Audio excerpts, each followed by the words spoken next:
আপোনালোকে সকলোৱে জানে যে প্ৰতি বছৰে ৰেলৱে নিযুক্তি বোৰ্ডৰ RRB বিভিন্ন নিযুক্তি পৰীক্ষা অনুষ্ঠিত কৰে।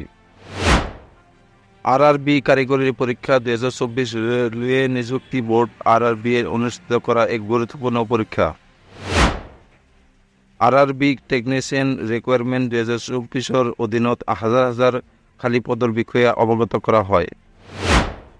অফিচিয়েল ৱেবছাইট অনুসৰি ৰেলৱে RRB টেকনিচিয়ান জব 2024 বাবে মুঠ 9000 পদ খালী হ'ব আৰু যিসকল প্ৰাৰ্থীয়ে আনুষংগিক পৰীক্ষাত উত্তীৰ্ণ হৈছে আৰু যিসকল শাৰীৰিকভাৱে সুস্থ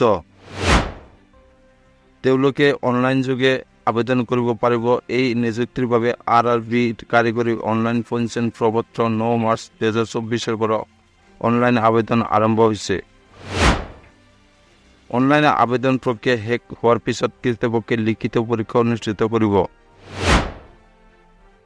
আৰু লিখিত পৰীক্ষাত যোগ্যতা অৰ্জন কৰা সকলো পৰীক্ষাৰ্থীক মেধাৰ ভিত্তিত নিযুক্তিৰ বাবে বাছনি কৰা হ'ব। ন্যূনতম বয়স 18 বছৰ, সৰ্বোচ্চ বয়স 33 বছৰ। কৰ্তৃপক্ষৰ নিয়ম অনুসৰি বয়সৰ শিথিলতা অতিৰিক্ত। অধিক সম্পূৰ্ণ তথ্যৰ বাবে অনুগ্ৰহ কৰি RRB টেকনিচিয়ান খালী পদ 2024 জাননী কৰক। RRB টেকনিচিয়ান নিযুক্তি 2024 বাছনি প্ৰক্ৰিয়া প্ৰাৰ্থীসকলে নিশ্চিত হ'ব লাগে যে তেওঁলোকে যোগ্যতাৰ মাপকাঠি পূৰণ কৰিছে। বাছনি লিখিত পৰীক্ষা মেৰিট তালিকাৰ ওপৰত ভিত্তি কৰি কৰা হ'ব। আবেদনকাৰী অনলাইন যোগে আবেদন দাখিল কৰাৰ সময়ত আপলোড কৰা সবিশেষ নথি পত্ৰৰ পৰীক্ষণৰ আওতাত থাকিব। লিখিত পৰীক্ষা, মেৰিট তালিকা, চিকিৎসা পৰীক্ষা, নথিপত্ৰ পৰীক্ষণ। যেতিয়া প্ৰাৰ্থীৰ নথিপত্ৰ পৰীক্ষণ প্ৰক্ৰিয়া DVPৰ বাবে প্ৰতিবেদন দিয়ে, যদি শ্বৰ্টলিষ্ট কৰা হয়, নথিপত্ৰ পৰীক্ষণ প্ৰক্ৰিয়াৰ সময়ত কোনো নতুন নথিপত্ৰ গ্ৰহণ কৰা নহ'ব।